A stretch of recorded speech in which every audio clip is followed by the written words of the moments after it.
All right, actually, I'm going to be combining problems 11 and 12 for the last problem. So, in 11, the rocket sled shown in figure 4.33 accelerates at a rate of 49 meters per second squared. Its passenger has a mass of 75 kilograms. A. Calculate the horizontal component of the force the seat exerts against his body. Compare this with his weight by using a ratio. B. Calculate the direction and magnitude of the total force the seat exerts against his body. So let's draw this out. We have a guy in a seat in a spaceship. Spaceship. All right, he's in a seat. He's sitting there chilling, and the spaceship accelerates at 49 meters per second squared. Okay, and he has a mass m of 75 kilograms. So he has, let me see for a second. Okay, so there's two forces acting on him at the moment, right? But it's a spaceship. Give me a second. So for the first part A, it's asking for the horizontal component of the force of the seat against him. So let's stick with this. If this is all accelerating this way, the seat will be also pushing against him in this direction, and he will push against the seat in that direction, right? So we just have to take the 75 in the x direction, the 75 times the acceleration. So we get the 75 kilograms times 49 meters per second squared, which gives us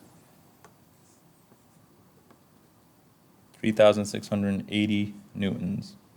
Okay? And at the same time, there's another force acting on him, which is his weight, Fw, which is Fw equals, and which is, you can see there, one's in the y direction, one's in the x direction. So this would be m times g, which would be 75 times 9.8 meters per second squared, is kilograms, which give us 735 newtons. So now we have 735 newtons this way, and then 3,680 newtons that way. Okay, so to solve the magnitude of the total force that he's feeling, we would just take the resultant of those. So that would be 735 squared plus 3,680 squared. And then we take the square root of that, and you'd end up with 3,750 newtons. And then to find the angle, we would just take the inverse tangent of the y, which is 735 over 3680, which gives us 11.3 degrees, and that would be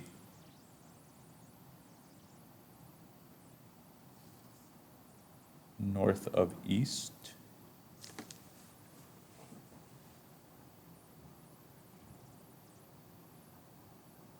Oh, the force exerting on the body, so that would be the opposite direction. We're not that. What I described is over here is the person on the seat. So this, remember, third law, equal reactions. Everything has an equal but opposite reaction. So we're actually looking in this direction. So this would be 11.3, and we're looking at the force of the seat. So that would be the 11.3 would be pushing. So we have the normal force against that, and we have the seat against the back and the seat. So it would have a force 11.3 degrees north of east. And this is problem 11. Problem 12, it asks, repeat the previous problem for the situation in which the rocket sled decelerates at a rate of 201 meters per second. Okay, so this time we have a deceleration. So in this one, we're going to draw the spaceship out again. Our guy's still sitting there. And this time, acceleration in the x direction is -201 meters per second squared. So we can just run all of those again, now that it's going in the opposite direction, we can take the force that's reactive on the body simply this with the same equations. So F of x equals ma, which would be 75 times negative 201 this kilograms times meters per second squared, which would give us a negative 15,100 newtons. And then again, FW we can just take from there. FW doesn't change. Mg is equal to 735 newtons. We're going to run the same equation. So R will equal the square root of negative 15,100 squared plus 735 newtons squared, which gives us a magnitude of 15,118 newtons. And then find the angle, we take the inverse tangent again of 735 over 15,100, which would give us 2.79 degrees. Remember, this was negative though, right over here, so it would be in the opposite direction. So this would be north of west.